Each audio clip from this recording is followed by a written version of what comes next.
You're listening to the Tales of Leadership podcast. This podcast is for leaders at any phase on their leadership journey to become a more purposeful and accountable leader, what I like to call a pal. Join me on our journey together towards transformational leadership.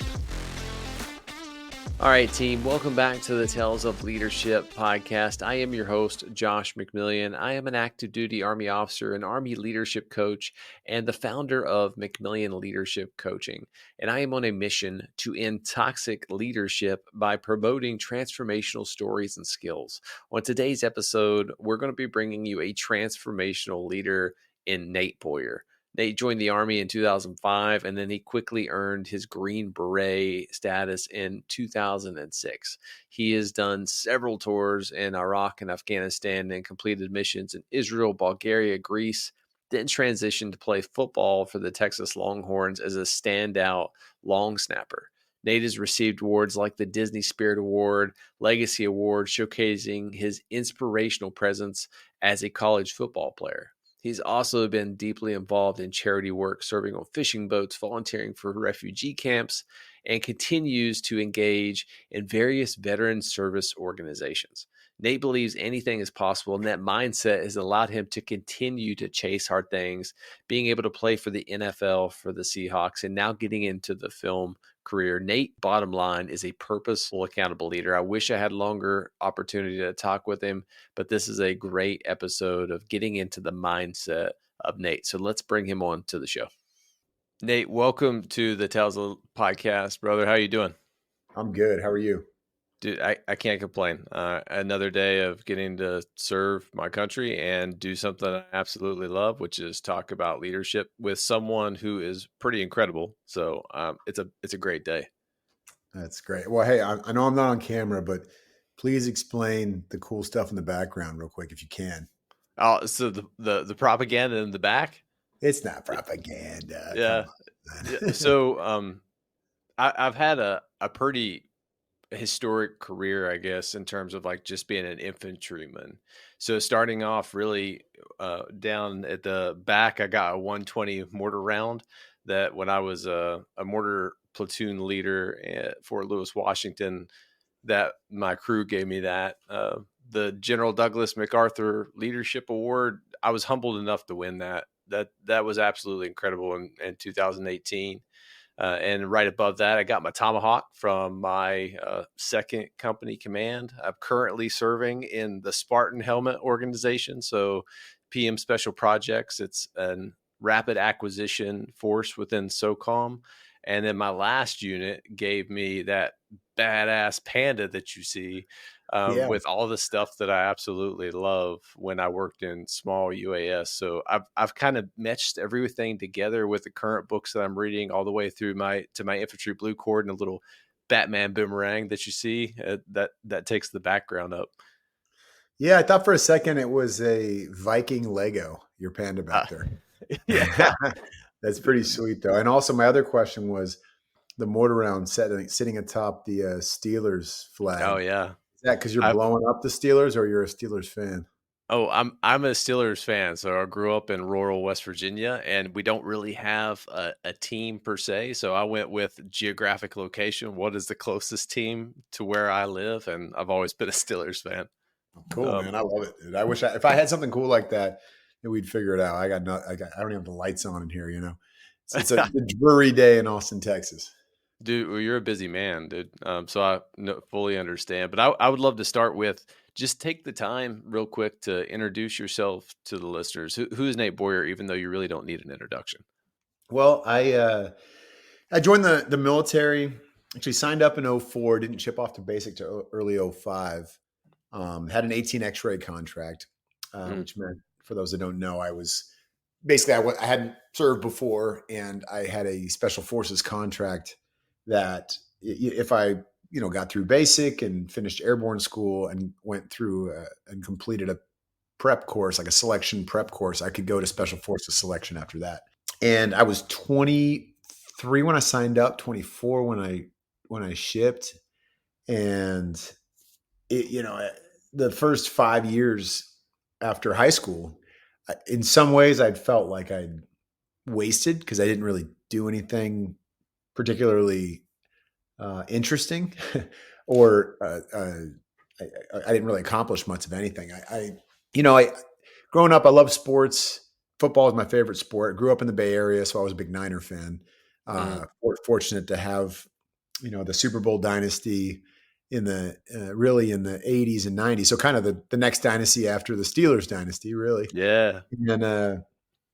And so, it was always my favorite sport, but I never played it. I played a bunch of other sports and really focused on that, and also kind of dreaming and procrastinating and not a lot of doing, and working towards these dreams. So not until I eventually did join the military did I learn how to, apply that passion and actually take the steps necessary to at least try to make those dreams come true. It doesn't always work out, but I think the hardest part just in life generally is like showing up and then taking the first step at whatever that thing is, because Yeah. we're afraid of what other people are going to think, or it's, the failure thing or the embarrassment and the pride. We've got all that stuff that's clouding our decisions. And I still have that stuff that I recognize today and still there, but not until the time in the military did that really change for me. So that was a big shift in my life. Earlier that year, I did some relief work over in the Darfur, which is a region Mm. in Africa. And I went on that trip because for those 5 years after high school, I just down on myself and kind of heading down a not so great path. And I did some interesting things and some cool and some valuable things during that time, but it wasn't really amounting to much of anything. So uh, after that trip, I sort of made the decision to join. And once I joined, as it's a complete life changer. I've never had a child. Yeah. It's somewhat similar to that in a way, where it just pivots, your entire universe. I've only known a handful of 18 X-rays that have actually made it through. And so, first of all, just kudos to you, because I know the pipeline for a brand new soldier that's coming in that gets assigned to, a special forces unit. That's such a high level of competency. So some of the dudes that I have the honor and a privilege to work with now, like the average ranks like E6, E7. Mostly, and the institutional knowledge that they've been able to gain up to that point is incredible, like multiple deployments, all of that stuff. And you being able to come in like right away and just go straight into that 18 X-ray, given that prep course, is just incredible. And what I would love to know, like what drove you to going to that 18 X-ray path when you could have chose, being 11 out, Bravo or any other MOS. You're saying what gave me the The belief, drive to the well, drive? no, the drive to kinda choose that specific MOS. Yeah. So it really was that trip. Mm, When I was over there, it was only for a couple of months. I only had a 60-day visa, and this was in the middle of a genocide that was going on yeah, in Western Sudan, and I'd never been to Africa or a developing country or anything like that before. I'd been to Mexico and Central America backpacking a bit, and Europe, Western Europe, but that was really it. Which are interesting places and not without their challenges, but this was very different. The degree of oppression and poverty, and just the lack of everything: clean water, food, shelter, education, medical care, all that stuff. And it really motivated me, because so many of those people were just grateful to get some of that every day. If they got looked at yeah, by a doctor, if they got to eat, the kids, just 100 kids playing soccer together with one ball, and they're all having a good time, and it's like their dads have been killed, and their yeah, moms are, it's just like crazy.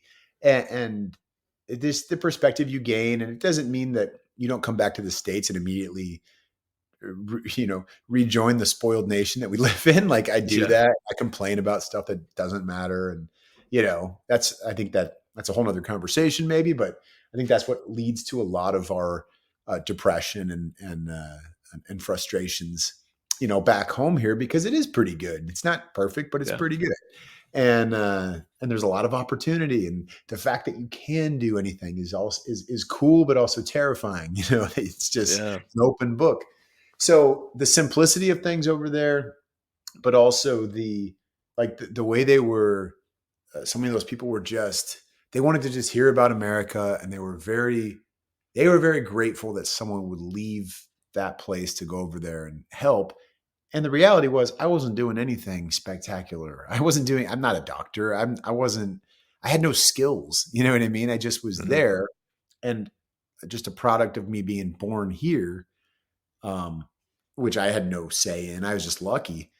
It was like they held that in such high regard that I would come and try and assist. And, I helped build some campsites and passed out food rations. And I played soccer every day. I did these very simple things, but just being a part of that and getting to know some of those people on a very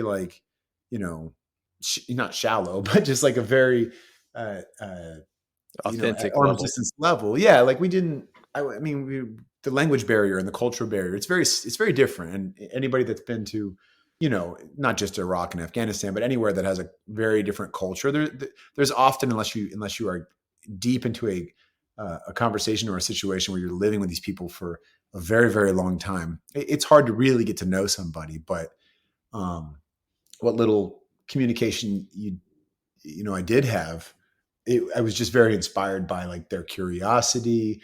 And I think I was fed this rhetoric that, everybody over there just was jealous of us and hated us and all that. And yeah, maybe some people, but not everybody. There was a lot of people that would give anything. Obviously, that's why we have a problem with our borders. Like they would give anything to come here, you know what I mean? And just have this opportunity.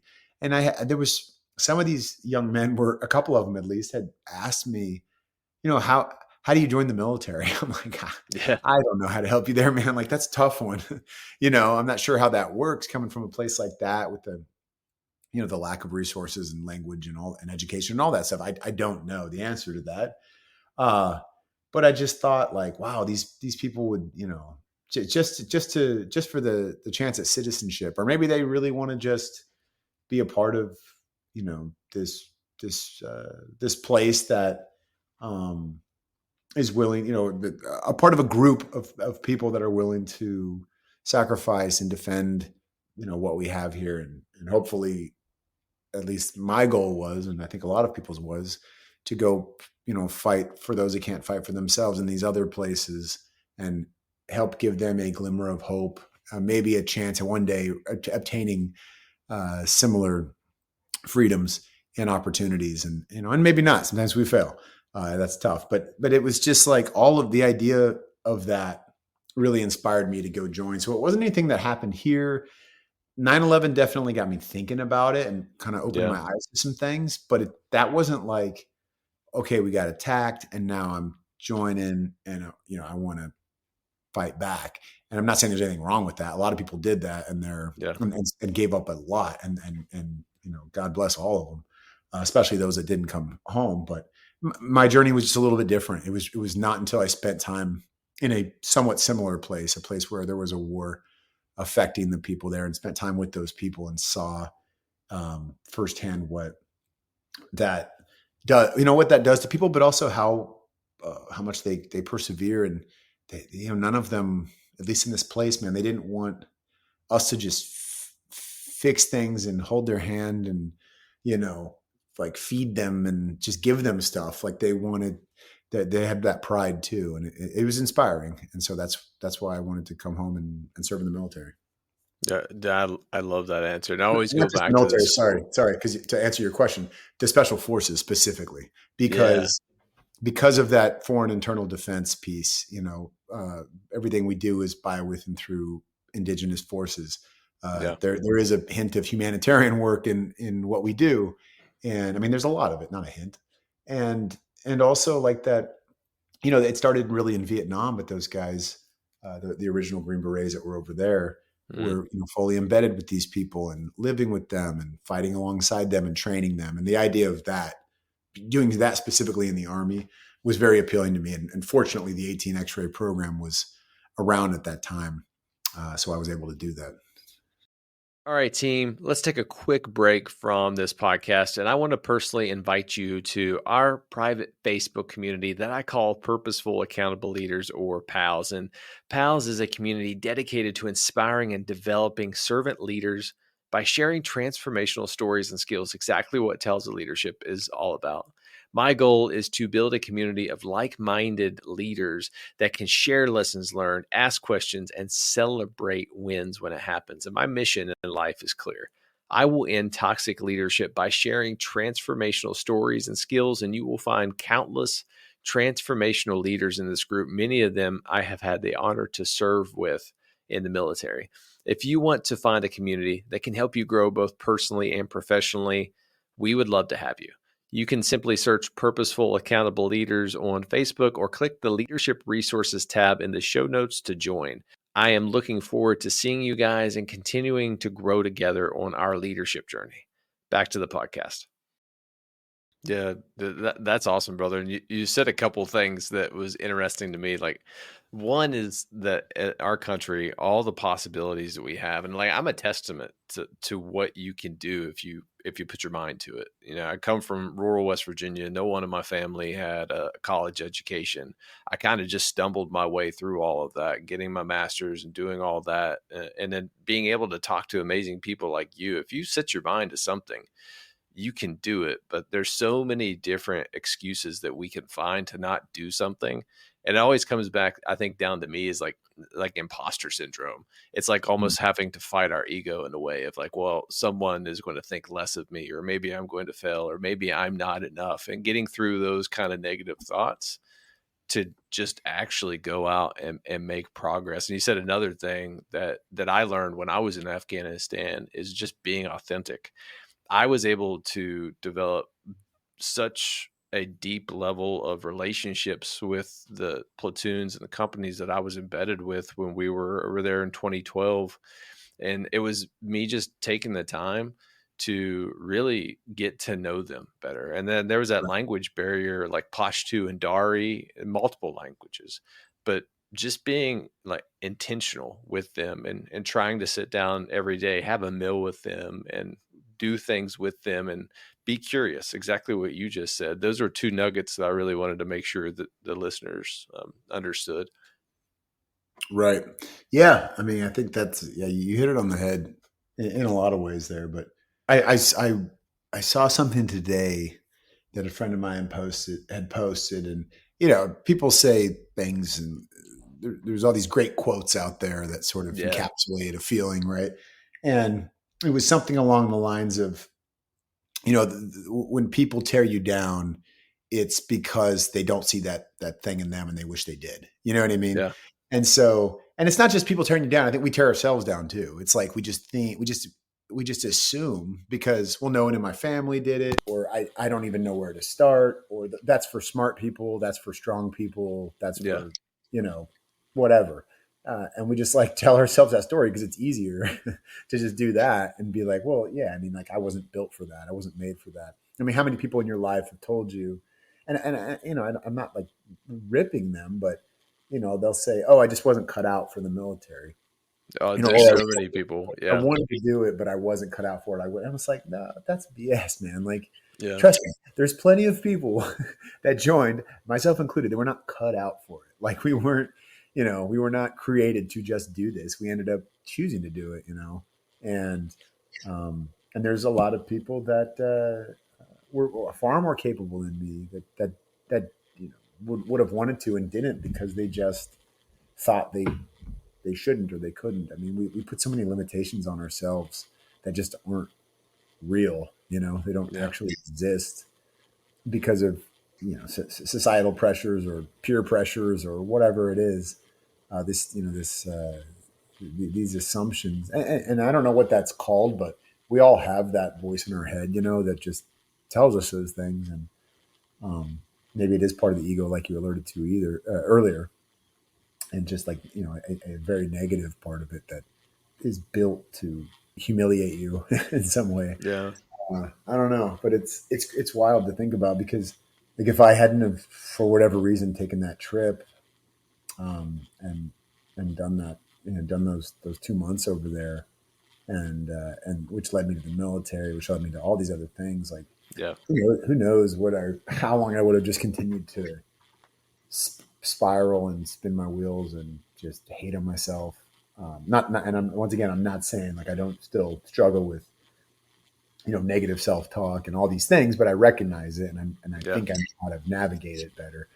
Um, but yeah, so for like kind of circling back to earlier, for a long time I felt like I wasted 5 years, but in reality I just needed those 5 years to like kind of kick me down a little bit, or to bring me to this place of like enough is enough. I don't know, but I have to be grateful for those, even though it does feel like, man, I could be right where I am right now and 5 years younger. How great would that be? Like, Yeah. that all the time, but not it's just not possible. I mean, I'm exactly where I'm supposed to be, and it's because of all of it. So I think that there's a thread, like everything that we do in life, like where you're at right now, all the awesome things that you're doing and the purposeful action that you're taking is all connected to that time in defer. Like where you were there and where you are now, there's a thread that you've continued because I think you found your purpose or your spark in life. And I think at the end of the day, a lot of people are really afraid to take action because they just don't care that much to do it. And I had a pastor tell me once, and it makes sense, is that if your why is big enough, it demands a response. If you have that, Hernan Cortez burning desire to actually go do something, and you have head, heart, hand alignment in your life, you're going to want to do it. But at the initial stages, it's always tough. And I had to learn that the hard way of like taking purposeful action means that I'm going to fail, but because that's just part Right. of it. And being an engineer kind of by trade now, which is crazy to think about. Because if you would have told me that like 10 years ago, I'd be like, oh, absolutely not. Right. It's all incremental builds, and everything that we try to build is built on failures. So when you build a system, it's going to fail. We figure out those systems and then we optimize those solutions to build a more robust system. And it's just continuing that process until we fully achieve the requirements that was set out. And that's life in a nutshell. If it wouldn't be fun if we always go out and just win every single time. I just don't think life would be that entertaining. But Right. I, No, I agree. I I agree. I would mean, yeah, go ahead. Well, I was just because I know your time is precious, man, and I would love to be able to transition, through your military career. And there's so much there. And I'll tell you, Nate, like I wish we could sit down for 2 hours because I have so many different questions to ask you. But the real burning question I have in that military space, when you were going through all that training, because that's a pipeline. What was it? Almost 2 years? Yeah, exactly. It's about a year and a half Yeah, and some change. For the medics, it is 2 years, and so it's a long commitment. I mean, yeah, but you have like this carrot dangling the entire time of yeah, knowing you're going to be working on these small teams, 12-man teams, and there's like a little more freedom in what you're able to do. The mission isn't as dictated to you all the time. I mean, it is overall, but like there's a lot more, I guess, self-sufficient work and yeah, responsibility, which maybe is daunting too, but and the adventure of it. I mean, you're overseas 9 months out of the year on average, and in different places, or at least not home 9 months out of the year. Because even when you're back here, you're constantly going to do training here and there and all that. And that was all appealing to me. But yeah, I think the other part of that was like if you don't make it, which is fine if it's not on you, if it wasn't you're like, going to 82nd Airborne if yeah. you don't make it. Yeah, I mean, you're going to the needs of the army, which is Yeah. probably that, because it's the most convenient. You're right there on the Yep. same base, and it's just right down the street. But yeah, but I think also it was just, uh, yeah, like if that were to happen, or if you genuinely were to get injured and not able to continue or come back, or you just didn't have what it took, like as long as you gave everything you had, I think you could live with that. I'm sure you Yeah. can. I know people that have, but there was also people that voluntarily withdrew, and maybe they didn't have the same feelings about it as me, and it Yeah. wasn't as personal and it wasn't as important, and so it wouldn't bother them, or Mm. it wouldn't sort of that regret wouldn't haunt them. But for me, I was very focused and very determined to do this specific thing in the military. I really wanted this, and so when I had the opportunity to go to selection and go to do all these things, like I prepared as best as I could and I Mm. overtrained, and all of those things so that, I felt as ready as I possibly could be. Also knowing there's going to be things I don't foresee and expect and all that. But on the mental side of it, just toughening myself up in that way and, you know, going the extra mile every day and doing crazy things like a mile of lunges. I did a mile of lunges with my body armor on once, and it was terrible, and it was like one of the hardest things I ever did. And but anybody could do that. You just have to keep going. It sucks, Mm. and it's not, and it might take a very, very long time, but like you can do that. You can do it. You just have to keep going, keep taking steps, and understand that as painful as it is, like your body's going to be okay. Like you can just keep going. And then once you finish that, you start to feel this overwhelming sense of like I can do anything. Yeah. Maybe, or maybe anyway.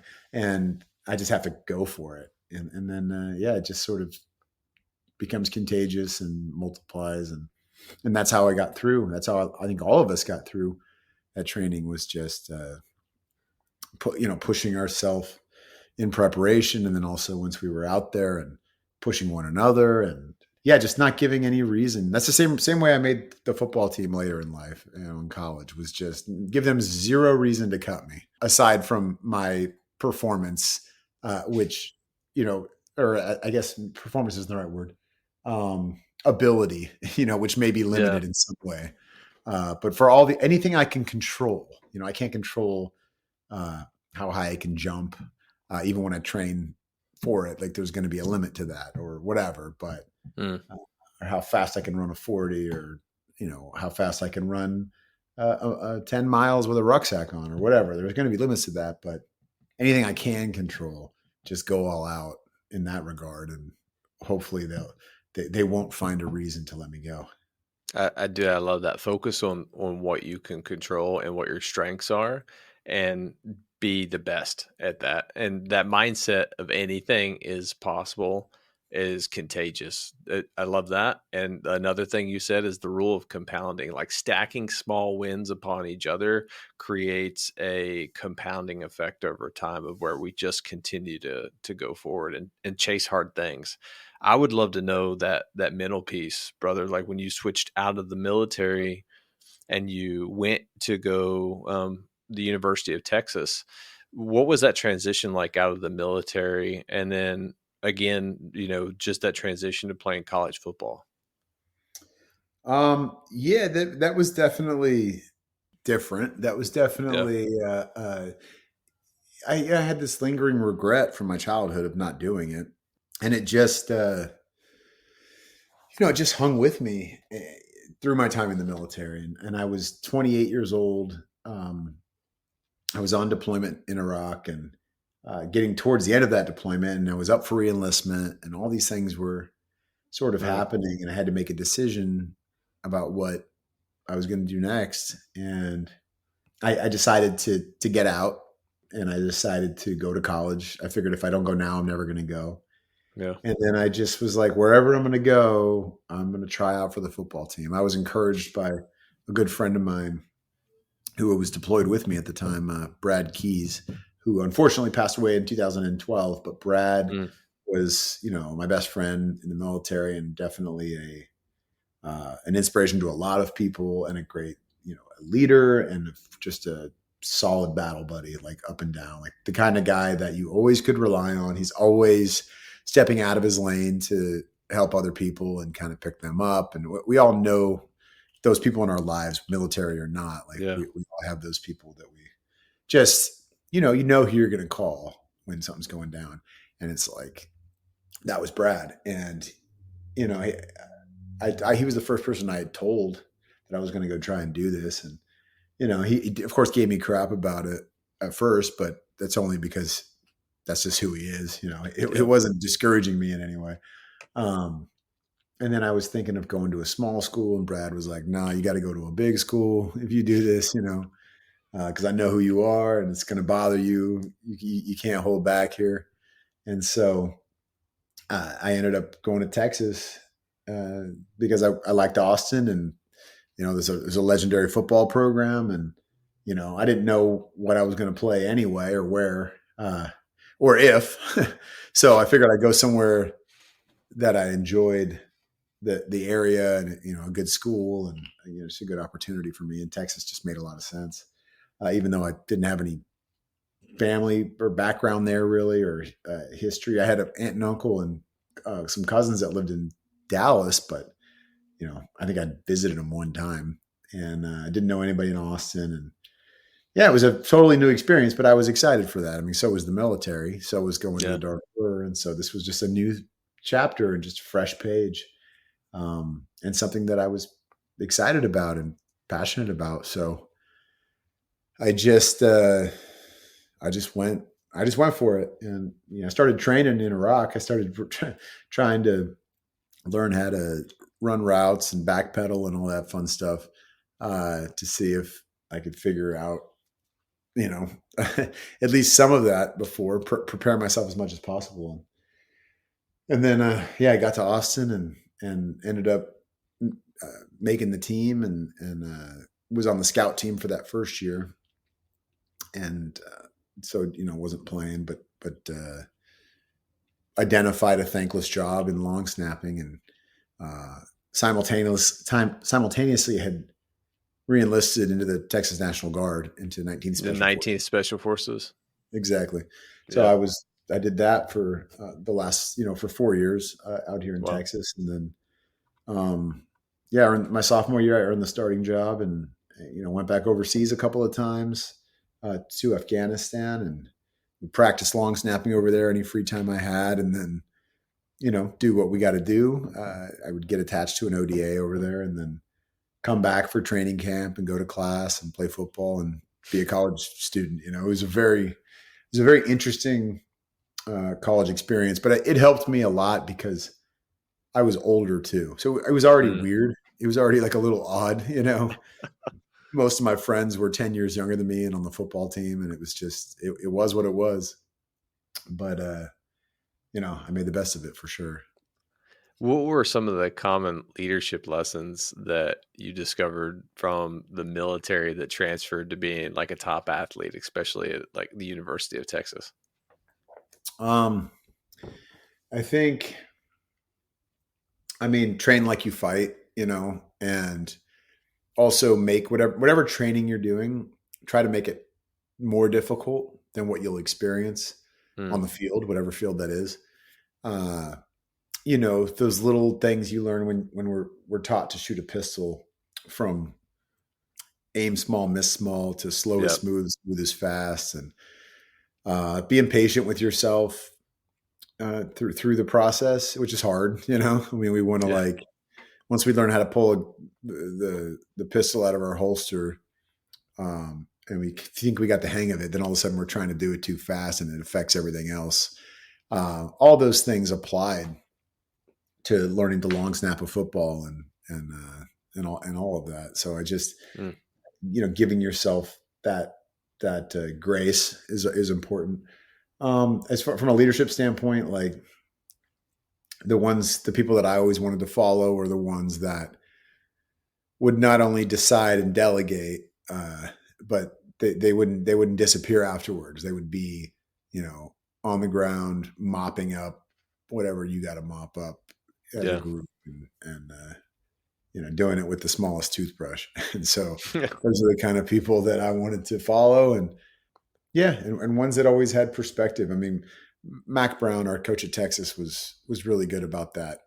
And he's one of the reasons I decided to go to Texas, because he had gone on a USO tour the year before I was in Iraq, and I'd heard stories of him making the helicopter, wait as he's shaking every hand because he's not going to miss anybody, and I love it. you know, it's like that kind of stuff, and he remembers everybody's name, and he remembers everybody's mom's name and everybody's brother's name, and he just, he had a famous saying. I wasn't on the team when they won the national championship, but he has this famous speech he gave in the locker room, and everybody's celebrating, of course, and he just said, "Look, don't let this be the most important thing that ever happens to you. Don't let this be the highlight of your life. This is amazing. Enjoy it. I'm not saying don't enjoy it, but like, don't rest on this laurel," basically. And it was just like, I loved hearing that. It was so cool because it's like you're on top of the world in that moment, Yeah. but also having that perspective of like, this is great. You should, but if you're going to be that guy for the rest of your life that just says, expects people to, or expects the world to just, be your oyster now because you've got this trophy, then you're wrong, and it's not going to help you be a good anything other than what you just accomplished. Like, unless you, apply what you applied to get there, and not just, well, I got this. So, because a lot of veterans struggle with that, and I mean, I do too sometimes, but like veteran entitlement's a real thing. And, 100%. People think, we often think we're just owed something and we deserve it. And, maybe we should get a second look or an interview that's, or maybe not should is not the right word, but maybe we will get a second look or an interview that someone else might not get because of that. And that's great. Yeah. But at the end of the day, like, you still have to execute, and you still should be the right person. I think no matter what, you should always hire the person that is more equipped to do the job, period. All right, team, let's take a quick break from this episode. And I want to share a leadership resource with you, and that is the Resiliency-Based Leadership Program. RBLP's vision is to create a worldwide community of practice committed to building and leading resilient teams. So why do you need to build and lead a resilient team? Resilient teams are the key to individual and organizational growth, regardless of being in the military or in the civilian workforce. Building collective teams allows for exponential growth and the team's ability to overcome adversity, adapt, and most importantly, grow. And then bottom line up front, resilient teams are just stronger together. And here's a fact.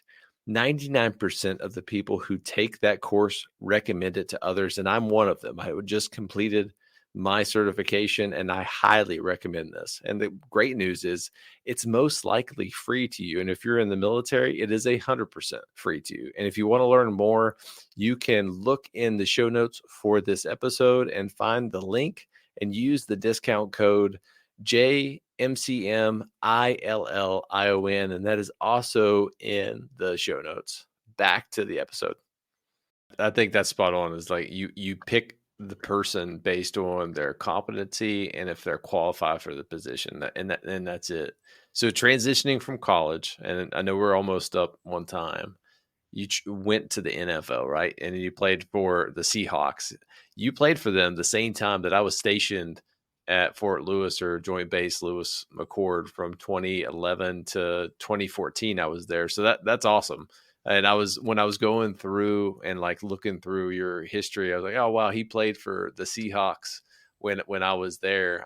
Unfortunately, I didn't get a chance to go to any games, but that was like my team when we were out there. I just kind of embraced them for the short period of time because everyone on my team loved them. They were doing awesome. So don't tell the Steelers, right? But I watched them during that time. That's awesome. That's awesome. What were some of the challenges that you faced, transitioning from college into the NFL? Well, when I got out of college, I also left the military for good. So that was a little bit different because even in school, I was in the Guard, and there wasn't a lot required of me. There wasn't an expectation for me to make every training and all that because they knew I was in school and playing football, and they supported that 19th group, and I appreciated that. But at the same time, it was like, well, as the summer rolls around, this is what I'm going to go do. I'm going to be overseas for a bit, and then when I when I got out of the military in the spring completely, finished the football season in the fall. Or sorry, I finished football season in the fall of 14. I got out the next spring of 15. And then I signed as a free agent on May 2nd, 2015. So it was just Wow. a couple of months after I left the military for good. And yeah, it was like, I think every day just expecting to get cut was a little bit different, just waiting for that moment. And, eventually it did happen, but luckily I spent several months there and, got to play in a game and all that stuff, which was really cool. But yeah, I think the experience of sort of being unsure about what was next was different, I just didn't really think about it while I was in school and doing the military thing. I never really had much anxiety about it. And now I was kind of thinking about that. And I had some other passions and interests, but I think the idea of starting all over again and now being in my mid 30s was sort of scary, sort of like, or not even scary, just like exhausting, the thought of it. Cause I know how I am and who I am, and whatever I do, I'm going to go like all in on it. And, it's like, it's tiring and it's not super conducive to relationships. And I don't just mean romantic, like friendships. Like I know that's always kind of been a weird thing to me. I've had a series of, friends over the years from very different subgroups. And there's a few that I keep in touch with over the years, but not really closely with. And that's kind of odd. And can be very lonely. And then also thinking about, do I want to have a family? Am I going to do that one day? And how's that going to work? And, so like all those things, and it's so much more a business too in the NFL. So that's part of it probably is it didn't feel like,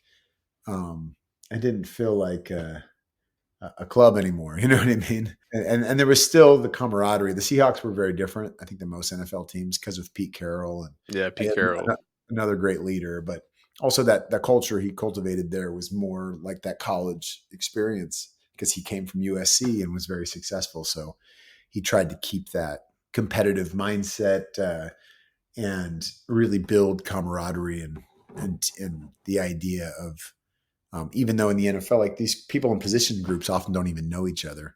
Offensive guys and defensive guys often don't know each other and they play together for years. It's very weird. He tried to break through all of that. Even with that, it still felt different, very much like a job, like that, like my first 9 to 5 kind of feeling, you know what I mean? Which is fun because I'm playing football, but like sort of like that, like it's, there's certain things you do every day and the routine is very, very similar. And Nate, so I know our time is almost up. And last question, I usually end with the killer bees, but I'm not going to do that with you because I know the time's running up. I just want to hear, what are some of the projects that you're currently going on and that you're getting ready to do?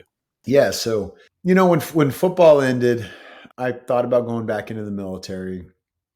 I'd become good friends with Jay Glazer, who was a Fox analyst, a Fox NFL analyst. And, he does the Sunday morning show with Michael Strahan and Howie Long and all those folks. And, he sort of convinced me to start this organization with him, a charity that would bring together vets and athletes and help them, with the purpose, help them find purpose again and with the transition. And so we started MVP. It's actually our 8-year anniversary coming up here, and we started in LA and then have branched out into many other cities. And we meet up in the gym on a weekly basis and we work out together, vets and athletes as a group, and then we huddle up, and it's like this peer-to-peer open forum where anything's on the table, and we really create that camaraderie and that network and really just that locker room again. Yeah. When the uniform comes off. And so on a personal level, I had this interest in storytelling and filmmaking specifically, that I had been interested in it as early as 19 years old, Wow. and was living in Southern California. I lived in San Diego, and then moved up to LA, and I took some acting classes, but never really pursued it. Probably because of the fear thing, like we were talking about. And when I say never pursued it, like never took it seriously and put the time in. Like, one of those things where you don't really want to call yourself a. People are like, "What do you do?" And you're like, "Oh, I'm a wannabe filmmaker." We don't even say that. It's just like, "Oh, I freaking wait tables or whatever." But now it's like, now that I knew how to make a plan and work towards it, and kind of put yourself, wasn't afraid to put myself out there. I started that again. I still had a little bit of GI Bill left, because I was put on scholarship at Texas, so I saved about a year of my GI Bill. That's awesome.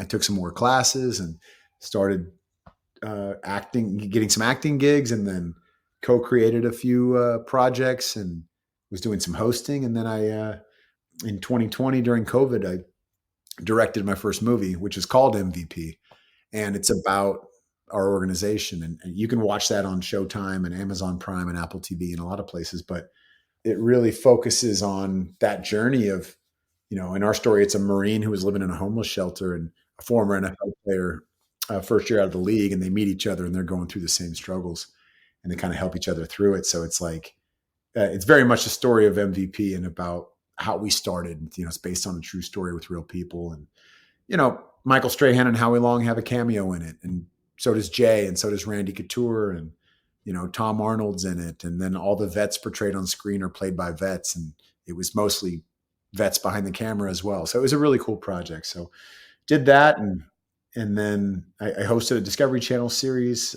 this last year called Survive the Raft.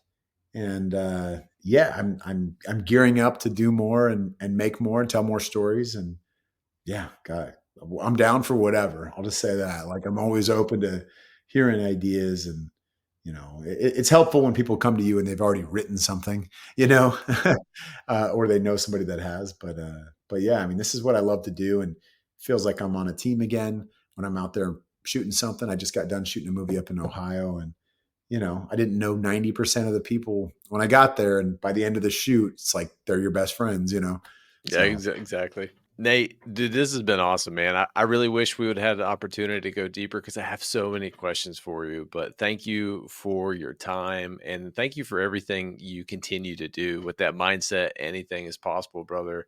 You're an inspiring leader, and I love to watch what you're doing. thank you, my man. I appreciate you having me, and keep going. That's all I can say. Whatever it is, whatever it is you want to do out there, people that are listening, just we're all dying, and at the end of the day, I guarantee it's gonna drive you nuts if you're laying on that deathbed one day and you just didn't try, and you wish you would have. That's gonna probably haunt you more than anything else. I love it, brother. Hey, have a great night, Nate. Thank you again. You too. Thanks. All right, team, that was a great episode with Nate. So now it's time for our after action review. So, what are the top 3 takeaways that I took from this episode? The first one was really all about procrastination and imposter syndrome. Nate even mentioned it at the beginning that he had, when he graduated from high school, he had some time of where he didn't necessarily just join the army. And I think that's one of the most critical things in life, that everyone goes through that. Everyone has a procrastination in them. It doesn't matter who they are. And it could be down, and it boils down to really just imposter syndrome. For me, I believe it's us fighting against ourselves or the ego, because we don't necessarily know what we want in life. We just find ourselves kind of swimming, right? We're not gaining any traction. It looks like we're actually doing a lot of stuff, but internally on the inside, we're not, because we're not taking purposeful action on the things that we absolutely love and want to be doing. And I mentioned this is that when we find our why, and I learned this from Chris Hodges from the Church of Highlands in Huntsville, Alabama, is that if your why is big enough, it demands a response. And that his time when he volunteered before joining the army, that's where he really found the spark for wanting to serve others and inspire others. And then he transitioned into the military and chose such a hard path. And I'm telling you, the 18 X-ray path is so hard. Now think about this. You join the military, which is a challenge in itself, but you join a military straight into a pipeline for special forces. That is absolutely one of the most difficult paths that any young soldier can take. And then he did it. And that really leads us into the second key takeaway is making training purposeful. Well, it's all about the mindset of anything is possible, but he was able to consistently, and that was a theme that I got from this episode, be able to continue to chase hard things. And he did it because he prepared, and leaders prepare. One of the easiest ways to do that is to run through scenarios in your mind of what do you think you're going to encounter when you're actually doing that thing, and then make your training purposeful, meaning make it tougher than what you think you're going to be doing when you're actually doing that thing. And when you can make training tougher, you're anticipating some of the challenges that you're going to face. And you can see that throughout his entire career, going through the 18 X-ray program, transitioning through 1st and 10th Special Forces, and then going and playing college football while simultaneously still being in the 19th Special Forces, and then going to the NFL. And what he's doing right now, he has consistently trained. Nate said that he put body armor on and he lunged for 1 mile. That takes two things: a level of discipline that most people don't fully understand, and sheer willpower, the ability to shut your mind off, the ego, that little voice inside your head that's saying, you need to stop. What you're doing right now is painful. You could be sitting on the couch right now. You could be watching your favorite TV show right now. Why are you doing this? You need to stop. That voice in your head that's telling you to stop is the voice that you need to tell to shut up so you can continue to take purposeful action. And I'm going to say this: anything in life that is worth doing is hard. It's just a fact. But the key is to exactly what Nate said: aim small, miss small, fail often, and fail early, and then continue to improve, because that's what life is. It's a journey. It's not a destination. And the last one that I wrote down here, and it was really interesting as a key takeaway: transitions are dangerous. And it doesn't matter if you are a professional football player, if you're a college athlete, or if you're a soldier that is transitioning out of the military. The farther I go down my leadership journey, the one constant that I always go back to is losing a sense of connection and a sense of purpose. And it's universal. I always thought that that was an epidemic that plagued service members when they were transitioning out of the military, because you've done something for so long that you just absolutely break contact with your friends, with the organization, with the culture that you've been ingrained in for so long, and you have to reinvent yourself and do something new. And I never thought that that same problem lined with other people, exactly within the realm of sports. And I remember thinking back on this, my high school football year, the very last snap that I had, thinking that this may be the last time that I ever get an opportunity to play high school football. And I had that fear inside of me, but I couldn't really understand what it was. It was losing that sense of purpose and connection with everyone that I was able to train with for the last 6 years of my life, through junior high and ultimately through high school. Transitions are dangerous, but what gets us through transitions is finding our purpose. And that's hard because it takes time for us to actually sit down and think. Hey team, do me a favor. If you like this podcast, if you like the content that I'm pushing out, it would mean the world to me if you share it. Share this podcast with everyone and anyone, because everyone is a leader. Give it a 5-star review on whatever platform you listen, and then support the channel. And you can support the show by going to McMillionLeadershipCoaching.com and then going to leadership resources and supporting the channel from there. Team, as always, I am your host, Josh McMillion, saying every day is a gift. don't waste yours. I'll see you next time.